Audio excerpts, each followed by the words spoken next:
And 177, Francoise Gilot, property from a private Northern California collection, Genevieve in a black sweater. And I have absentee interest in this lot. I'll open the bidding at 20, 22, 25,000 already to the absentee bidder at 25,000. The bid is in the book at $25,000. Thank you. 28,000 right here. 28,000 on the phone to my right at $28,000. The bid is with Julian at $28,000. Sorry? 30,000 with Scott. Thank you, Scott, at $30,000. Bid is with Scott at 30. 32 with Julian. The bid is with Julian at $32,000.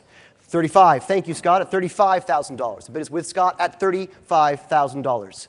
But it's against you, Julian, at $35,000. 35 with Scott's telephone bidder at $35,000. Is there any advance on $35,000 then, Julian? It's at 35 with Scott's telephone bidder at $35,000. 38, thank you, with Julian at $38,000. It's with Julian's telephone bidder at $38,000. Ahead of you in the room at $38,000. 40 with Scott, thank you. 40,000 with Scott's telephone bidder. Bid is Scott at $40,000. It's ahead of you, Julian. 42? 42,000 with Julian.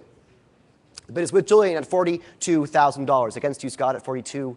It's at $42,000. 45, thank you, Scott, at $45,000. The bid is with Scott at $45,000. Ahead of you in the room at $45,000. It's at $45,000, $48,000 with Julian, at $48,000 with Julian, at $48,000 with Julian's telephone bidder at $48,000. Against you, Scott, at 48. The bid is at $48,000. You sure, Scott? It's at $48,000 then with Julian's telephone bidder. Ahead of you in the room at $48,000. Is there any advance on $48,000? Fair warning at $48,000. Sold for $48,000. And L0231. L0231.